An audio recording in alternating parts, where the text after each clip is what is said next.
Baik, bismillahirrahmanirrahim. Assalamualaikum warahmatullahi wabarakatuh. Jumpa kembali dengan saya Fitrianto di channel Pendidik Mahasiswa. Hari ini kita akan melanjutkan pembahasan kuliah kita di pertemuan ke-8 mengenai pembahasan perhitungan pendapatan nasional yang sudah saya sampaikan di pertemuan minggu yang lalu. Kita langsung masuk ke slide berikutnya terkait apa sih yang disebut dengan pendapatan nasional, Pak? Pendapatan nasional adalah nilai seluruh dari barang dan jasa yang dihasilkan dalam suatu negara. Pendapatan nasional adalah jumlah pendapatan yang diterima oleh faktor-faktor produksi yang digunakan untuk memproduksi barang dan jasa dalam satu tahun tertentu. Dengan mempelajari pendapatan nasional, nah, bahwasanya kita akan mendapatkan gambaran bahwa seberapa efisien sumber daya yang ada dalam perekonomian, yaitu yang terkait dengan tenaga kerja, modal, uang, dan kemampuan kewirausahaan atau yang disebut dengan faktor produksi, digunakan untuk memproduksi barang maupun jasa. Mempelajari pendapatan nasional dapat mengetahui gambaran awal tentang produktivitas dan tingkat kemakmuran suatu negara. Atau bahasa lainnya adalah pendapatan per kapita. Pendapatan nasional dapat mengetahui gambaran awal tentang masalah-masalah struktur yang mendasar yang dihadapi oleh suatu perekonomian, diantaranya distribusi pendapatan, ketimbangan, dan struktur produksi. Langsung lanjut ke slide berikutnya. Terkait siklus aliran pendapatan nasional. Bahwasanya untuk materi pendapatan nasional ini adalah materi pembahasan di ekonomi makro yang pertama. Di materi sebelum UTS yang sudah saya sampaikan di beberapa waktu yang lalu, bahwasanya untuk ekonomi mikro, ya, skopnya kecil, mempelajari hanya perusahaan dengan rumah tangga. Tapi kalau untuk ekonomi makro, skupnya lebih luas, ya, ada negara, ya, kemudian tambahan dunia internasional. Siklus aliran pendapatan nasional, bahwasanya ada hubungan antara rumah tangga, pemerintah, perusahaan, dan dunia internasional. Rumah tangga dengan perusahaan ini berhubungan yang sudah saya jelaskan di materi ekonomi mikro, maksudnya rumah tangga dapat menyediakan faktor produksi, misalnya ya karyawan dan seterusnya. Kemudian perusahaan akan memberikan gaji kepada faktor produksi yaitu rumah tangga tadi, karyawannya. Ya, karyawannya menerima gaji dan kemudian membeli barang dan jasa. Kemudian karyawan selain membeli barang dan jasa akan dikenakan pajak, macam-macam ya, pajak penghasilan dan seterusnya. Perusahaan juga akan dikenakan pajak. Masuknya kepada kemana? Pemerintah. Pemerintah pun juga akan mengeluarkan untuk pembelian barang dan jasa dari perusahaan. Kemudian selain itu ada tambahan dunia internasional. Ya. Nah, pemerintah dalam hal ini negara ini juga akan melakukan kerjasama kepada negara-negara lain, misalnya dalam hal perdagangan, ya, maka akan timbul yang dinamakan ekspor dan impor. Saya kira cukup mudah untuk memahami siklus aliran pendapatan nasional ini. Kita masuk ke slide berikutnya. Ya, terkait dengan pendapatan nasional, bagaimana caranya untuk menghitung, Mbak? Ya. Di ekonomi makro, terkait dengan pendapatan nasional, ini untuk menghitungnya ada dibagi menjadi 3 pendekatan. Pendekatan untuk menghitung pendapatan nasional, yang pertama ada pendekatan pengeluaran, yang kedua ada pendekatan produksi, dan yang ketiga ada pendekatan pendapatan. Bahas satu-satu dahulu. Untuk menghitung pendapatan nasional dengan pendekatan pengeluaran. Pendekatan ini berfokus pada pengeluaran, namanya saja pendekatan pengeluaran yang terlibat dalam produksi barang dan jasa. Komponen untuk menghitung penghitungan pendapatan nasional dengan pendekatan pengeluaran diantaranya konsumsi rumah tangga, investasi, ya, kemudian pemerintah, dalam hal ini adalah belanja pemerintah, kemudian masyarakat yang melakukan kegiatan ekspor impor. Sehingga pendapatan nasional atau dapat disimbolkan dengan Y didapat ya, dengan pendekatan pengeluaran dengan cara menjumlahkan konsumsi rumah tangga ditambah investasi, ditambah pengeluaran pemerintah, ditambah dengan selisih antara kegiatan ekspor dan kegiatan impor. Ini kalau ditambah terus kemudian di X kurangi M, Pak. Ya kita lihat apabila nilai ekspornya lebih besar daripada impor, misalnya ekspornya 10, impornya 7, berarti kan 10 dikurangi 7, 3. Beda halnya apabila nilai ekspornya lebih kecil daripada nilai impornya, misal nilai ekspornya 7, kemudian nilai impornya 10, berarti 7 dikurangi 10 sama dengan min 3, berarti CIG dikurangi 3 kalau nilai impornya lebih besar daripada ekspor. Ya, kalau nilai ekspornya lebih besar daripada impor ya cukup ditambah setelah mengurangi selisih antara ekspor dan impor. Saya contohkan gampang saja pendekatan pengeluaran ini. Misalnya tadi adalah rumusnya Y sama dengan CIG plus ya, selisih antara ekspor dan impor. Ya, konsumsi rumah tangga totalnya misalnya setelah dihitung terdiri dari beberapa item ini ya 3.675.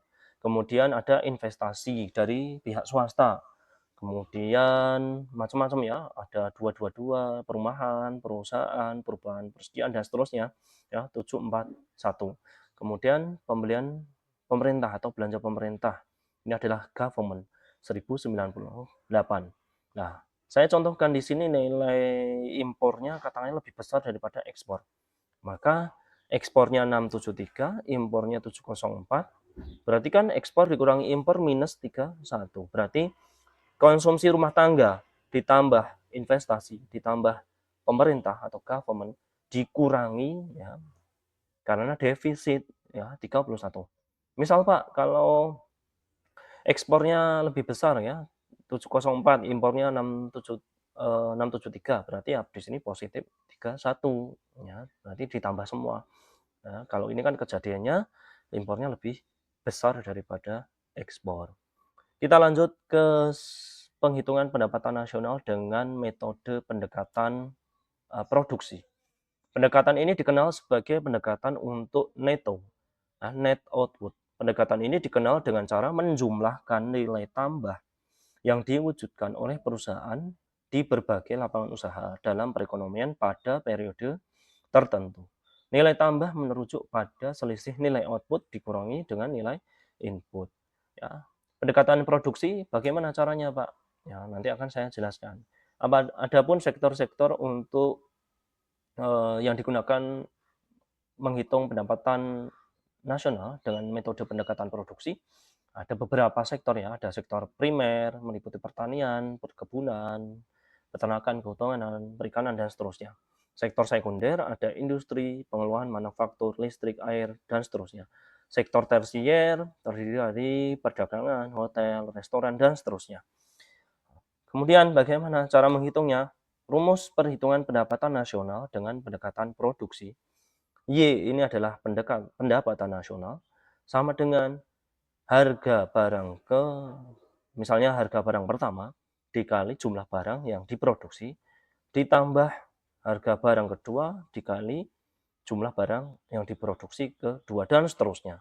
Nah, ini adalah untuk menghitung perhitungan pendapatan nasional pendekatan produksi.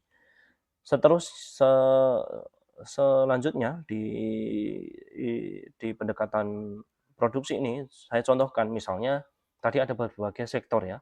Ada pertanian, peternakan, pertambangan, industri dan seterusnya. Ini dijumlah semuanya dari suatu negara. Misalnya pertanian, peternakan, kehutanan ini ada 1000 ya, contohnya saja.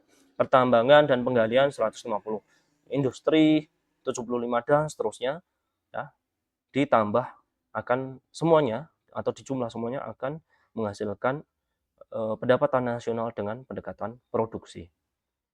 Saya kira cukup mudah untuk perhitungan pendapatan nasional dengan pendekatan produksi. Kita lanjut ke slide berikutnya. Pendekatan yang terakhir untuk menghitung pendapatan nasional adalah pendekatan pendapatan. Pendekatan dengan cara menghitung jumlah pendapatan yang diterima oleh faktor produksi yang digunakan untuk memproduksi barang dan jasa dalam satu tahun tertentu. Komponen perhitungan dalam pendekatan diantaranya adalah alam dengan sewa, berarti rent, ya, dapat disimbolkan dengan rent sebagai balas jasa. Kemudian ada faktor yang kedua, tenaga kerja yang mendapatkan upah atau gaji, wage, atau disingkat W, sebagai balas jasa. Kemudian yang ketiga ada modal dengan bunga atau interest sebagai balas jasa. Yang keempat adalah skill kewirausahaan dengan mendapatkan laba atau profit yang disebutkan dengan P. Maka untuk menghitung pendapatan nasional dengan pendekatan pendapatan, ya, dapat dirumuskan atau dapat dituliskan dengan rumus Y atau pendapatan nasional sama dengan R, ini adalah rent, sewa, kemudian ditambah wage atau W, ditambah interest atau I, ditambah dengan profit atau laba. Dari ketiga pendekatan untuk menghitung pendapatan nasional, manakah yang paling cocok, Pak, untuk negara Indonesia? Ya, dari ketiga pendekatan penghitungan pendapatan nasional, kalau misalnya Indonesia menghitung pendekatan pendapatan, maka dikhawatirkan nanti hasilnya akan kecil. Kita tahu bahasanya Indonesia pendapatan per kapitanya juga masih tergolong kecil di antara negara-negara yang lain. Kalau dijumlah nanti hasilnya akan kelihatan kecil. Kalau pendekatan pengeluaran, Pak, ya, pengeluaran biasanya berhubungan dengan pendapatan. Kalau pendapatannya kecil, maka nanti pengeluarannya kemungkinan juga akan kecil, maka hasilnya juga akan kecil, terlihat kecil pendapatan nasionalnya. Maka untuk Indonesia atau negara-negara berkembang lainnya, untuk menghitung pendapatan nasional, lebih cocoknya dengan menggunakan pendekatan produksi. Karena kita tahu negara Indonesia masih negara agraris, hasil-hasil alamnya masih melimpah. Ya, ketika nanti dijumlahkan, ya, terlihat pendapatan nasionalnya juga akan semakin besar. Kalau untuk yang pendekatan pendapatan dan pendekatan pengeluaran biasanya lebih banyak digunakan oleh negara-negara yang maju seperti negara Eropa, kemudian Jepang, Korea, kemudian Singapura. Ini lebih cocok menghitung pendapatan nasionalnya dengan pendekatan pendapatan maupun pendekatan pengeluaran. Kita lanjut ke slide berikutnya. Ya. Untuk contohnya tidak akan saya tulis ya, saya jelaskan. Saya kira mungkin mudah ya, nanti bisa dibaca sendiri. Konsep pendapatan nasional, ya, teman-teman di kelas saya atau tidak perlu dihafal semua terkait masalah hal-hal yang terkait dengan pendapatan nasional. Cukup Anda memahami yang paling pokok di kelas saya adalah terkait dengan hubungannya dengan GDP dan GNP. Ya.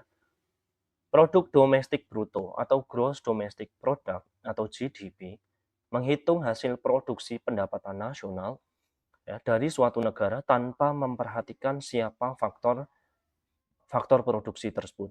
Semua faktor produksi di lokasi tersebut dihitung sebagai PDB atau GDP. Berbeda halnya dengan GDP, nah, kalau untuk konsep pendapatan nasional yang kedua atau ada GNP terkait dengan produk nasional bruto, ini untuk menghitung nilai produksi, dihitung dalam pendapatan nasional berdasarkan barang dan jasa yang diproduksi oleh faktor produksi yang dimiliki oleh warga negara dari yang pendapatan nasionalnya dihitung. Bisa saya simpulkan bahwasanya untuk menghitung pendapatan nasional atau GDP ini, misalnya menghitung dengan GDP, yang digunakan adalah lokasi. Ya. Ya, berarti di Indonesia misalnya ada WNI dan WNA, misalnya yang bekerja di Indonesia, ya, tidak memandang itu WNI WNA, semuanya dianggap atau dihitung sebagai GDP-nya Indonesia. Tapi kalau untuk GNP, Gross National Product atau PNB, menghitung pendapatan nasional dengan melihat status kewarganegaraannya. Misalnya kalau untuk menghitung GNP, berarti selain WNI yang ada di Indonesia, maka WNI yang ada di luar negeri, yang kerja di luar negeri, dianggap sebagai GNP-nya Indonesia.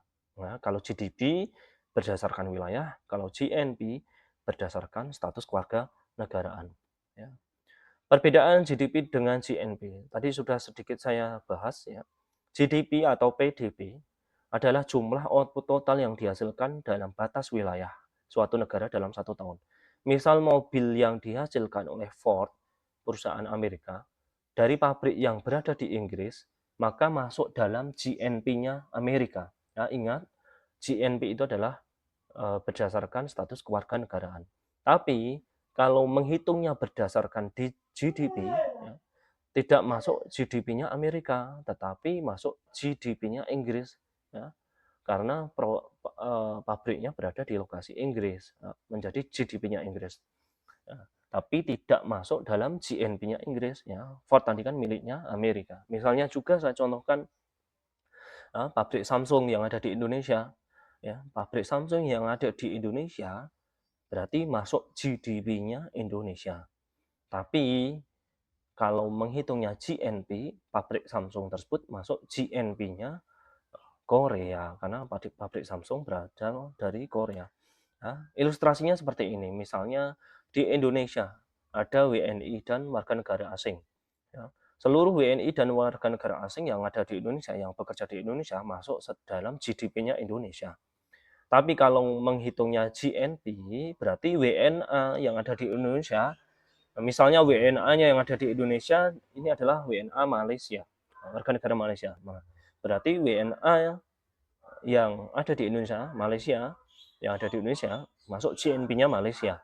Begitu pula, misalnya Indonesia juga ada TKI di Malaysia, maka WNI yang ada di Malaysia dan warga negara Malaysia masuk GDP-nya Malaysia.